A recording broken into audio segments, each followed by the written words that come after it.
I just got out of the shower and I thought that it might be helpful to do a little video here to help women my age in their 30s and 40s and 50s, learn a little bit about skincare, skin damage, and possible signs of skin cancer. Okay, I feel like I'm pretty knowledgeable at this point. Anyway, my skin issues, as far as like this stuff, you can see my little bumps, they started when I had David. When I was, he was a baby. I started noticing brown patches on my skin. I was like 30 years old.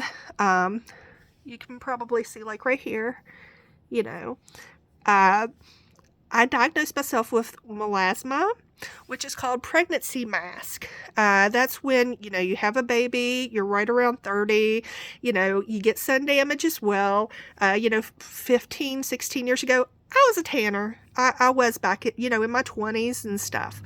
So, I was like, okay, this is pregnancy mask. I went to Elder Beerman and Macy's, and I was like, hey, what can I put on my skin to lighten these things up and cover them up? So, that's actually how I got into Estee Lauder products was, trying to cover up the flaws on my skin. I even had microdermabrasion and stuff like that to try to lighten them up. And, sometimes they looked good, sometimes they looked bad.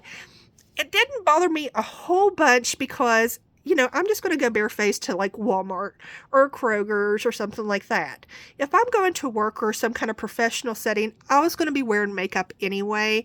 And with makeup, you might be able to tell a little bit, but you wouldn't be able to tell to that extent.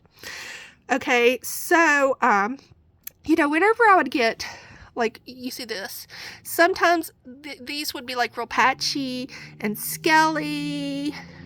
Sometimes like this would get bigger, they'd fluctuate, and be more present. And, sometimes I hate to say it, but I would take a razor to try to get some of that dead scales off. Finally, I went to the dermatologist and I was like, okay, I'm a little bit concerned here. Would you take a look at this and tell me what it could be? And that's when I was diagnosed with rosacea. Okay, they said that this was rosacea, which I'll get into that in a minute. But they prescribed me a cream that was like $118 with my insurance. And I was like, you know what? If rosacea isn't going to kill you, all right, okay, I'll put some creams on it. I'll put my makeup on. People at Walmart, that, ooh, Casey has a red face. Big deal. That's the way I looked at it. I was not going to pay $118 for some cream to lighten up some rosiness on my face. And so that's what I thought until this past checkup. And, one of my biggest fears growing up was that I'd have the same issues as my dad did. Of course, what happened to my mom was horrible. Melanoma scares me to death too. But there's 3 types of cancers. There's basal cell, which is the most common cancer, and it's the least dangerous. Any cancer, and any skin cancer, it can be pretty bad. But as far as the scale goes, there's basal cell, most common, okay? And it's the easiest to treat. In the middle is squamous cell carcinoma. Okay, my dad has basal cell and squamous cell. Squamous cell, if left untreated, it can kill you as well. It can. The worst, most lethal is melanoma, and that's what my mom had, and that is what killed her. Okay? So I've had melanoma. I had melanoma this summer. I had the wide excision surgery on my back to remove that melanoma. And of course, I have the 2 biopsies going on right now on my back that I will find out if they're cancerous or not within a week or so. But growing up, and being a teenager and in my 20s and stuff, my dad had basal cell and squamous cell. He'd put these creams on his face and all these things would erupt. And it's pretty traumatic for a girl. And I was like, Actually, watching my dad is what made me stop going to the tanning bed, 15 years ago, besides the melasma and everything. I was like, you know what? I need to start focusing on skincare. I need to start taking care of myself. I don't want to end up like that. So when she said that this week, I was like, oh God, I've turned into my dad. I mean, I love you, Dad, but I never wanted to be in the situation where I'd have to put stuff on my face and look like an apple or, a beet, whatever you want to call it. And so when she looked, she said, that's not rosacea. I do have some rosacea, but she said most of this stuff, and I'll zoom in, most of this stuff right here, she said, you see anything that's going to scale? Okay, that's precancer for squamous cell. It's not basal cell, it's squamous cell. So that's the mid-level. It can kill you if you diagnose it too late. If you don't take care of it, it's going to get bad, okay? So this is stuff that has to be removed from my face now. All right? So this is what you look for, girls. Okay, you see this stuff.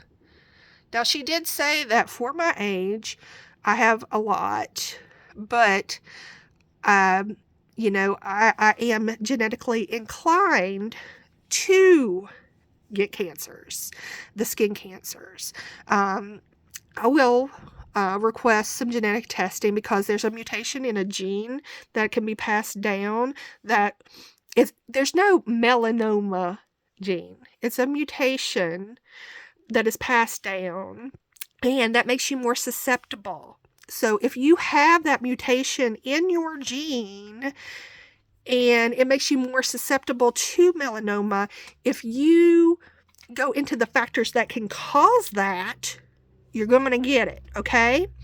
So to clarify, my family, my mom has the gene. I get that mutated gene. Well, if I stayed inside like a little snow bunny,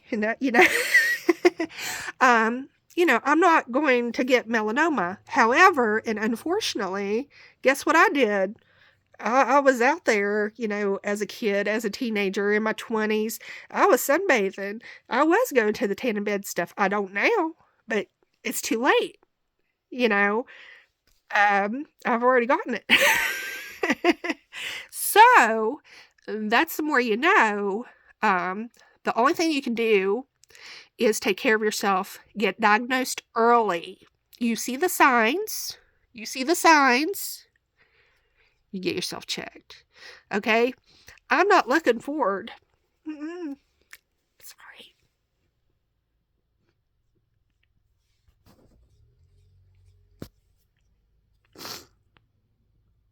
I'm not looking forward to this procedure. It's scary. But you gotta do what you gotta do. And I'll keep y'all posted. But yeah, get yourself checked. Take care of yourself. Use SPF. And they're telling me use SPF 50, not 15, 50. Because this is very real. Okay? Take care of yourself.